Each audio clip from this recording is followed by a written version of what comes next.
Assalamualaikum. Hi guys. Kuha ko ng talbos ng kamuti guys. Gugulayin ko mamaya para sa tanghalian. Tingnan niya guys, ito oh. Hindi pa masyadong maano siya, malaki.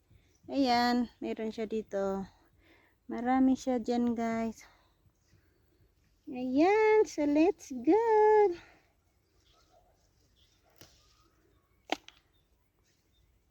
Mahilig kasi ako kumain guys nito, ang talbos. Ayan. Lalaki na, uy, uy, uy. Masustansya to guys, vitamin siya. Ayan. Mainit ang araw pero okay lang. Ganito talaga, init-init, bilad-bilad sa araw. Wala akong dalang kutsilo guys, so kamay ko na lang ang ginagamit kong pampitas ng natatalbos.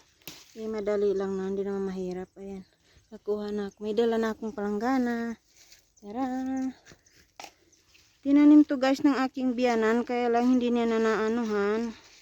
Pabayaan na. Kasi nga may sakit yung aking biyanang babae, so hindi na to naanuhan ng aking biyanan, nalilinisan ng biyanan kong lalaki. Ay, ang init. Tumitirik ng araw guys.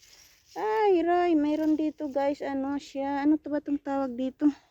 Ano ba to sa mushroom? Ayan, nakakita ko ng mushroom, ang liit. Ang cute, ang liit pa niya. Oh, may mga mushroom pala dito. Ang ganda guys. Wow. Okay guys, thank you for watching. Bye!